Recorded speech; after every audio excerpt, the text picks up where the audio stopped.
Hello and welcome to Two Hopes Garage. My name's Jace. Thank you very much for joining us.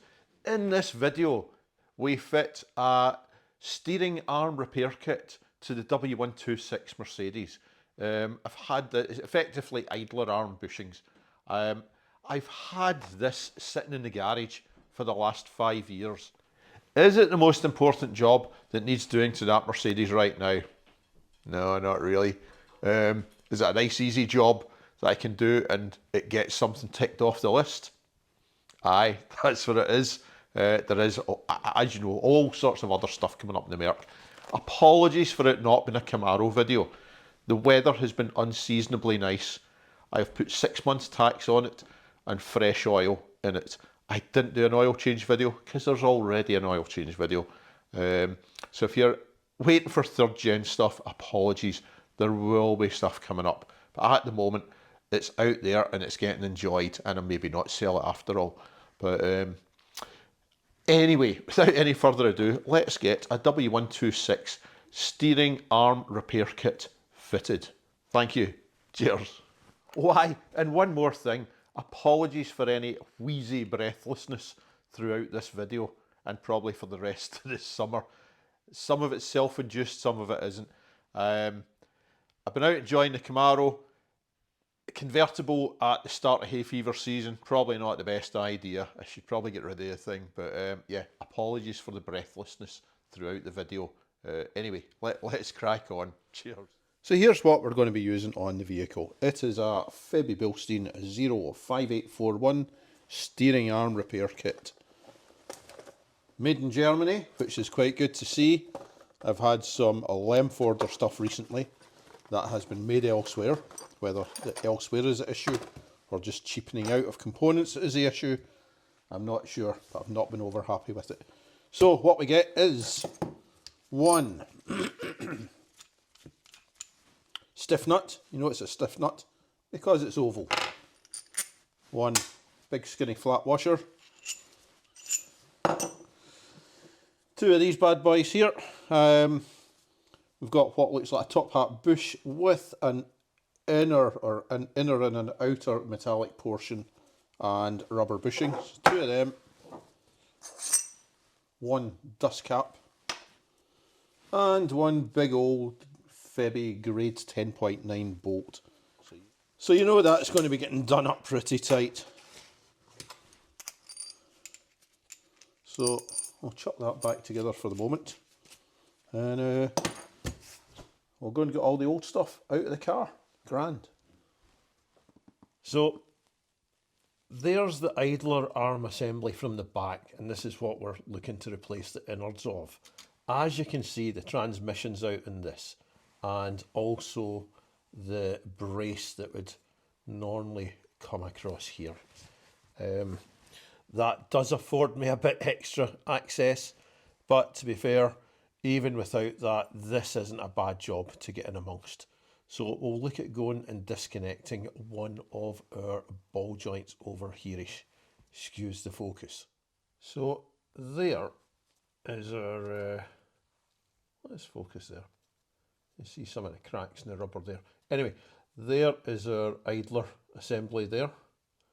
We'll focus over here. This is the idler arm coming down. I'm going to disconnect this ball joint here. Just to let that idler arm move around so we can access this that wee bit better. So let's give this idler arm a wee blat. I think this is a 17, I hope so, because that's what I brought. Yeah, that looks like a 17. Give that a wee quick blat.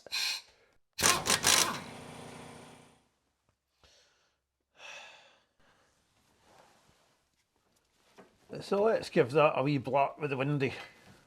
Again, are we recording? I believe we are. There we go. Skinny washer off the bottom of that. Well, that comes out easy. There is our, excuse the sleeves if they're in the way. There is our big bolt.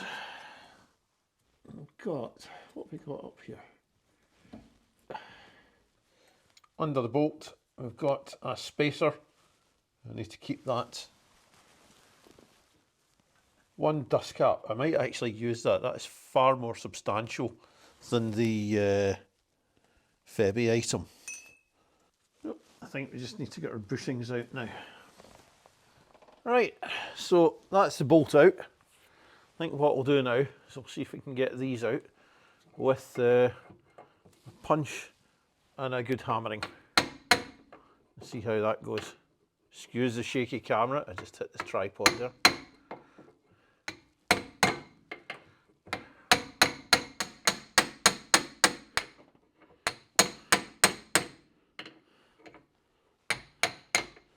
There we go.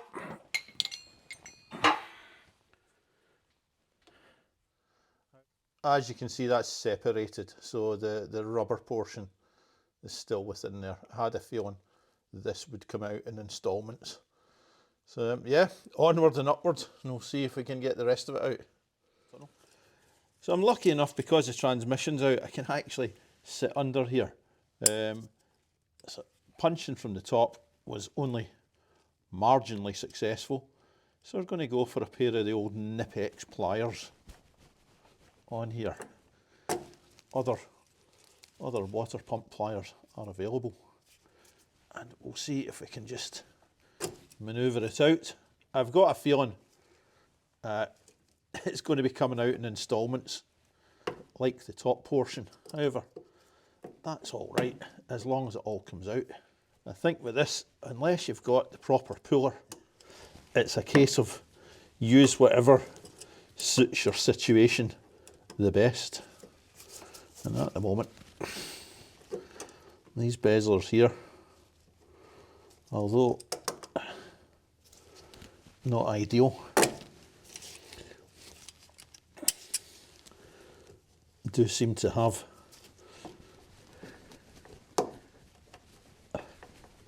a modicum of success. Says the man who's not got anything out yet. We'll soon see. It is coming. But then again, so's Christmas. There we go.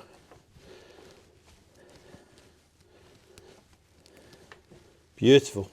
So that one's come out as a unit, as you can see. So we've still got the rubber bushing and sleeve up in here, which I might now be able to hit out with.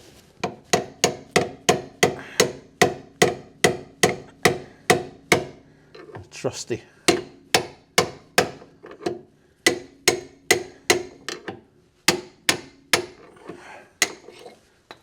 $16mm drift. Beautiful.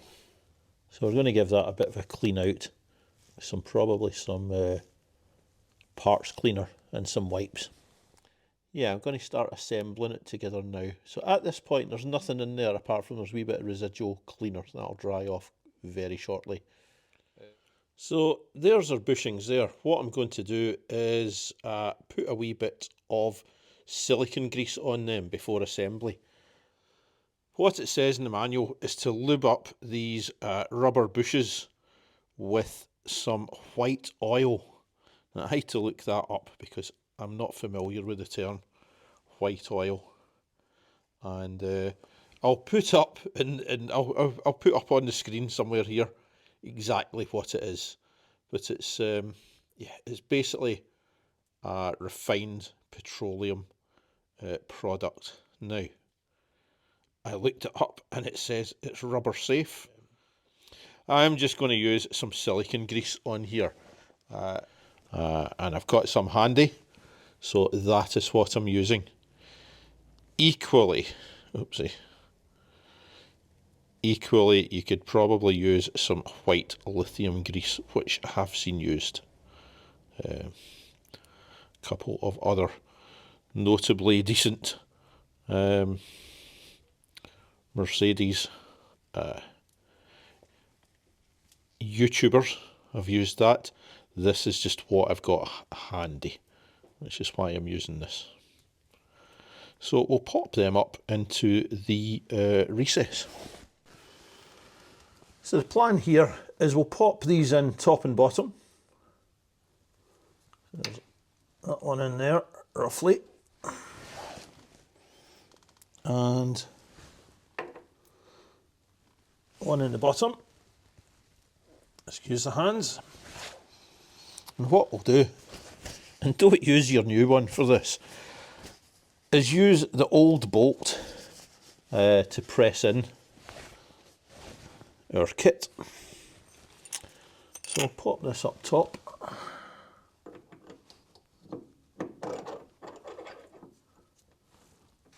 Like so. Hopefully I'll get this to line up and pop through. Beautiful. So what we're going to do here is we'll get the old nut and bolt on and use the windy on a nice easy setting just to pull all that the new bushings into place.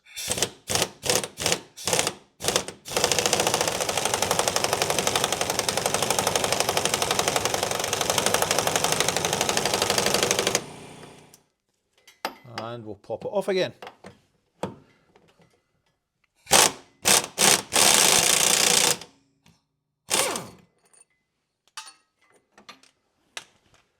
Excuse the noise. There we go.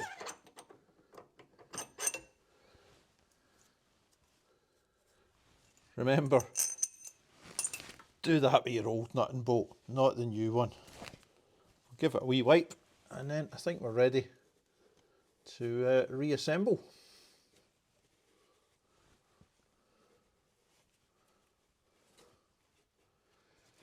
Right, so next up we'll pop all our pieces together. So dust cap on, then you're going to want your spacer.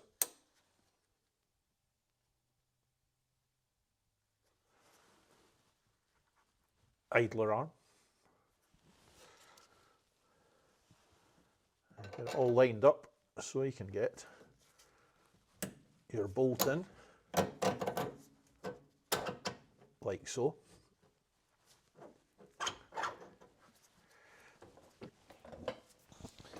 Down the bottom, we're going to pop our wee skinny washer on.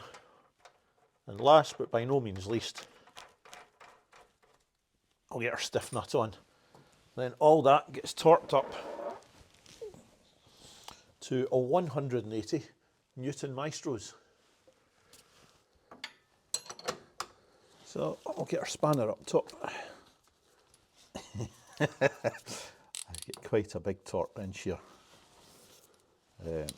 And I'm trying to think how best to do it without obstructing the camera too much. I'd be saying if you were doing it with the transmission in place, you'd probably be looking for a reasonably substantial extension on your torque wrench just to get you out the way of things, or do it from the front. I've got some bits and pieces at the front that aren't really letting me in there, and I think that's possibly the better of the options. As you can see here, I'm just taking wee bites. If this reminds me of nothing else, it's that 180 Newton meters is a reasonably substantial amount. Jeez, oh. There she goes. And that's us. Spanner's off. So at this point, if you've disconnected your idler arm down at this point here, we need to get this connected back up again and torqued up to, I believe it's 40 Newton meters. I will put the figure along here somewhere. I'm going to be replacing everything along here, all these ball joints, etc. So I'm not going to bother reconnecting this one up, purely because I'm going to be disconnecting it anyway. So that's going to stay as is, but this will be coming out, getting new ball joints. There'll be a new steering damper going on up here, and might even put a new centre link in, we'll see. Alternatively, if at the very least, I'll be putting new ball joints on this one. So aye, that is why this is staying disconnected. You guys, if you've disconnected that, get it torqued back up again. So all that leaves me to do on here, I think I'm going to put on a wee brush coat of some underbody wax just to protect that. I've cleaned it up, taken care, of course, not to get it in contact with the rubber there. Well, that could have stayed out for more of the video, couldn't it? And yeah, so that's us done down here. So just as I was editing the video for this, I got a couple of control arms in from Lemforder. And I have to say, what on earth is going on with Lemforder these days? So, and I don't know if this has got something to do with it. We've got aftermarketzf.com, which, yeah, I get that. It's their aftermarket stuff. I get these through, and they cost me, I think it was £174 for the 2 items. And I could have bought Febby items for, I think, about £83. But I thought, you know what? We'll push the boat out. We'll get the Lemforder stuff. It's always the top-notch suspension stuff for when you're buying the Mercedes aftermarket parts. However, straight away with these, we've got issues. The bush on this one, could they not be bothered fitting that properly? You know, you've got a 4mm gap there. It's on squint, and I know I've got a press there. I could press that in properly, but how is this getting through Lemforder's production process and quality control, if they have any?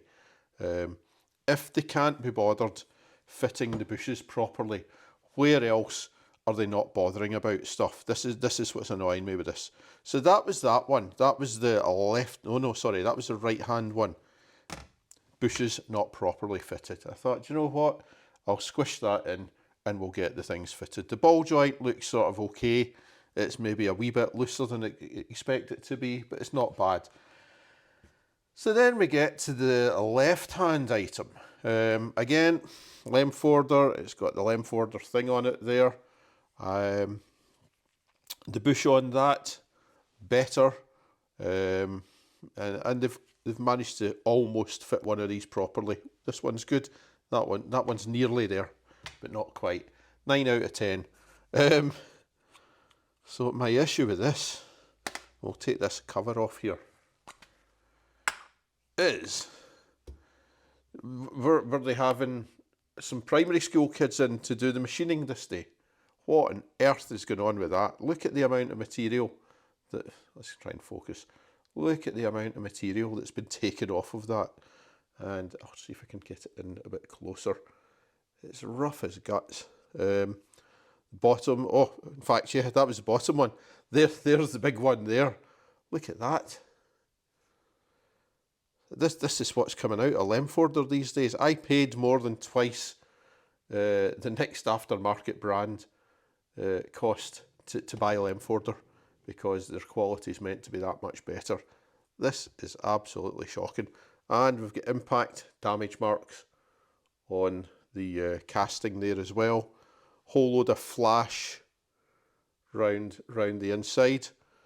Yeah, so I got in touch with the supplier, and initially they offered me £40 compensation if I just kept these parts. It's like, guys, I don't want this. I'm not fitting this rubbish to my car. So I'm going to get these replaced. So it's no big deal. But I think I'm done with Lemforder. This is I had a ball joint come through that was manufactured in Malaysia. A bit sloppy. It looked okay. I just felt it was a bit loose for a brand new ball joint. Will I fit it? Yeah, we'll fit it and see how it goes.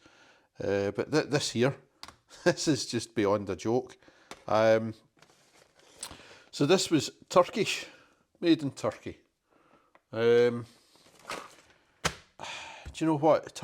Turkish stuff, Mercedes, I think they used to make Mercedes trucks in Turkey. I'm sure they're grand, but the quality control at the Lemforder plant or the ZF plant in Turkey, I think they need to do a little bit of training perhaps. That is absolutely shocking. And I get that there's a relief there probably for the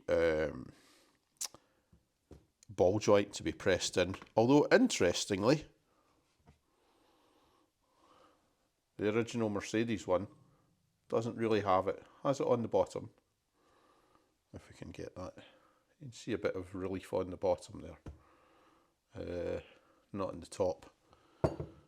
However, this is just really, that's where we're at. So, controversially, I think I'm going to be going to replace these with Febby items. And I know the Febby stuff gets a hard time, has not been a patch on ZF. However, I have to say, all the Febby items that I have bought have been made in Germany. Some of them have been reboxed. And I've forgotten the name of them. The rubber donuts and the prop shaft, they were reboxed SGF items, which I was delighted with because it was the same manufacturer as the items that are fitted to the Mercedes currently, which it came new with. If they're not grand, they're less than half the price of this nonsense. And I get, do you know what? The ball joints could be marvellous in this, and the actual quality of the materials could be amazing. And maybe that is why it's so much more than any of the other aftermarket parts. However, there's a perception of lack of quality here. Bushings that aren't installed, machining way over machined, damage to the control arms, loads of flash on the casting. So that perception of quality tends to knock confidence in what the actual quality might be. So, aye, there we are, a bit of a rant. If any of you, what was the point of this? Oh yeah, so if any of you have had Lemforder issues, let me know in the comments below, down the bottom there. That would be brilliant, just to get an idea of how you're finding the Lemforder stuff now. I have not had any Lemforder items from Germany. For, I think, all the items that I bought for this car, every single one has been Malaysia, Turkey, or China. All the Febby stuff I've been buying has been German manufactured, or it says that. So aye, that's it. Well, maybe we'll let you see what comes in place of those when we get round to fitting them. So yeah, hope that's been of some info. You know, if you're perhaps thinking of buying some Lemforder stuff because the quality's magnificent compared to the other stuff. I did look at the Mercedes original items, and over here the suspension arms are £1,700 if you can get a hold of them. So I'm not paying that for them. So it's going to be aftermarket, I'm afraid. But thought I was doing well buying this stuff, and it doesn't seem to be the case. Maybe I should just have kept the originals on. Anyway, so that's that. Back to the rest of the normal video. Thank you. So that's us. We've got the steering arm repair kit fitted. I was going to take it off the board of shame, but it's not on there. I hadn't put it up. So I'm going to be putting it up there just so I can take it down. That's how we're going with that one. Before you disappear, I'm just going to say, I'm going to put a link down about here somewhere, if I can do it, to a short... I was visiting the Moray Motor Museum today in the northeast of Scotland, and if you like your rare cars, what a place to go. There's not a massive amount of cars there, but there's some beautiful rare cars.